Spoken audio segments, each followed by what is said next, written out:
Assalamualaikum warahmatullahi wabarakatuh. Kamu masih ingat kisah Nabi Yusuf alaihissalam? Seorang anak muda tampan yang hidupnya justru penuh dengan ujian sejak kecil. Dari saudara kandungnya sendiri, beliau dibenci. Dibuang ke dalam sumur, di tengah padang pasir yang sunyi, seolah hidupnya akan berakhir di sana. Kali ini bukan dari orang asing, tapi dari lingkungan tempat beliau tinggal. Beliau difitnah wanita bangsawan, dan akhirnya masuk penjara tanpa kesalahan. Tapi itu bukan tanda bahwa Allah benci sama kamu. Dia tahu batas sabarmu, dia tahu potensi terbaikmu, dan dia tahu bahwa kamu mampu untuk tetap berdiri, meski tubuhmu goyah. Jangan pernah pikir bahwa semua usahamu selama ini sia-sia. Tidak, semuanya sedang dicatat. Dia ingin hadiahnya sampai padamu dalam keadaan terbaik, bukan ketika kamu masih mudah goyah, masih gampang menyerah, atau masih belum bisa menjaga nikmat dengan baik. Sabar adalah terus bergerak walau lambat. Sabar adalah tetap tersenyum walau hati menangis. Sabar adalah tetap berdoa meski belum ada jawaban. Mungkin kamu sedang gagal, tapi dari kegagalan itu, Allah jauhkan kamu dari keburukan yang lebih besar. Mungkin kamu sedang ditinggalkan, tapi dari kehilangan itu, Allah ingin kamu lebih dekat dengannya. Dan bisa jadi, dari setiap luka yang kamu terima hari ini, akan tumbuh kekuatan luar biasa dalam dirimu yang belum pernah kamu sadari sebelumnya. Maka bersabarlah. Itu artinya kamu masih diberi kesempatan. Kesempatan untuk memperbaiki, untuk belajar, untuk berubah, untuk menjadi lebih baik. Maka, jangan sia-siakan. Jangan biarkan kecewa mencuri senyum. Jangan biarkan dunia yang fana ini membuatmu lupa siapa yang paling mencintaimu tanpa syarat. Allah, Dialah yang selama ini menjaga kamu, saat kamu bahkan tak menjaga dirimu sendiri.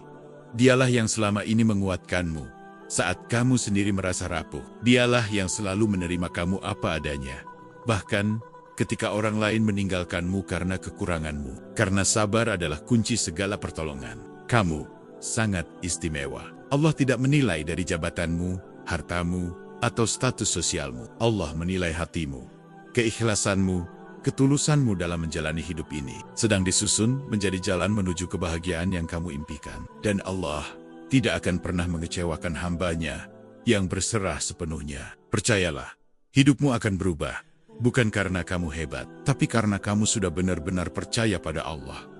Dan saat itulah keajaiban terjadi. Dan selama kamu masih punya iman, sekecil apapun itu, maka kamu selalu punya harapan. Karena Allah tidak butuh alasan untuk mencintaimu.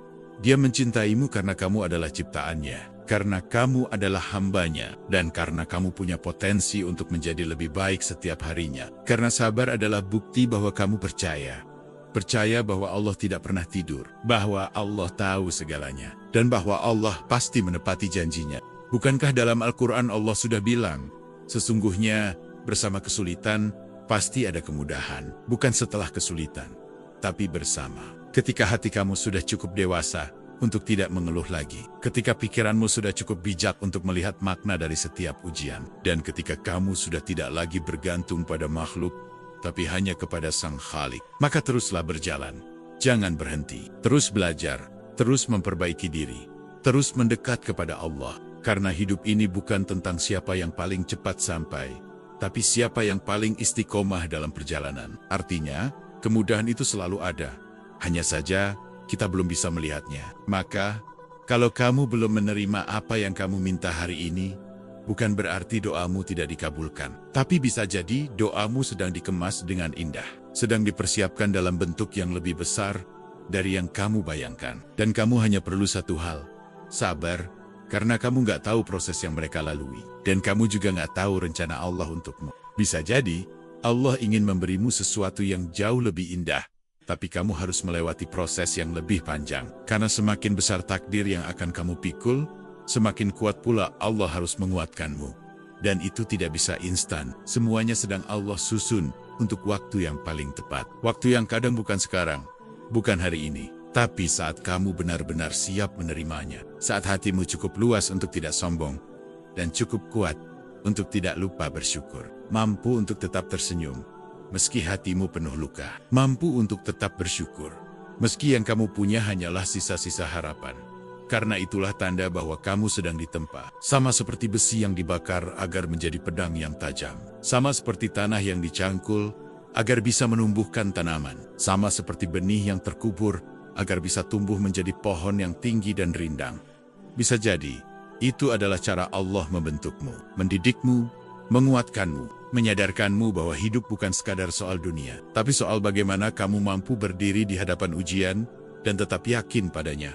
Mungkin kamu hari ini sedang kehilangan pekerjaan, atau rezekimu sedang seret, atau impian yang kamu bangun sejak lama justru hancur dalam sekejap. Kamu bisa saja marah, kecewa, bahkan mungkin sempat putus asa. Tapi percayalah, Allah nggak akan biarkan semua itu terjadi kalau bukan demi kebaikanmu. Bertahun-tahun Yusuf harus hidup di dalam penjara, jauh dari keluarga, dari cahaya langit, dari kehidupan yang layak. Namun, tahukah kamu apa yang terjadi setelah itu? Allah angkat derajatnya. Dari seorang budak, dari seorang tahanan, Yusuf diangkat menjadi orang yang paling dipercaya raja, menjadi penguasa Mesir, menjadi penentu kebijakan negara, menjadi penyelamat umat dari masa paceklik dan krisis. Dan pada akhirnya, Allah satukan kembali Yusuf dengan keluarganya, bahkan membuat saudara-saudaranya yang dulu membuangnya justru datang dan tunduk di hadapannya, dengan penuh rasa hormat dan tangis penyesalan. Tapi ternyata tidak.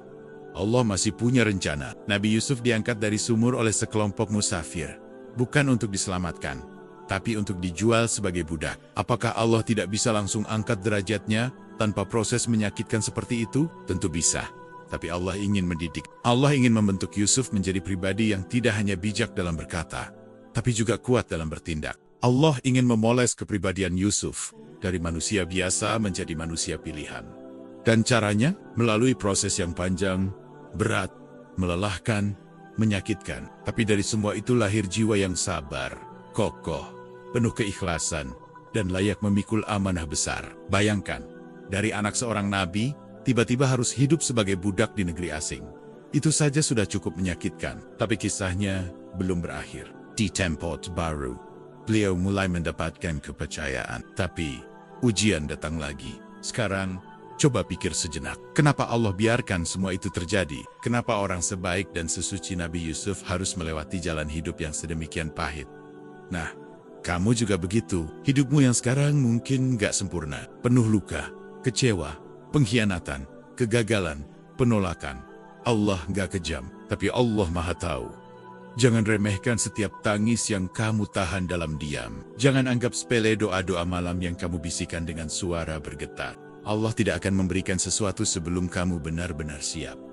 Bukan karena Allah pelit, tapi karena Allah adil. Sabar bukan berarti diam tanpa usaha. Sabar bukan berarti pasrah tanpa harapan. Mungkin kamu sedang sakit, tapi dari sakit itu Allah bersihkan dosamu.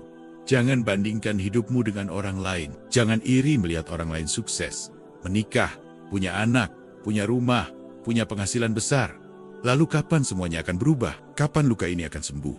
Kapan masalah ini akan selesai? Jawabannya adalah, ketika Allah tahu kamu sudah siap. Dan jika kamu hari ini masih bisa bernapas, masih bisa melihat mentari, masih bisa mengucap nama Allah, jangan putus asa. Jangan pernah merasa tidak berharga. Karena di mata manusia kamu mungkin biasa saja, tapi di mata Allah. Jadi, apapun yang kamu alami hari ini, jangan menyerah.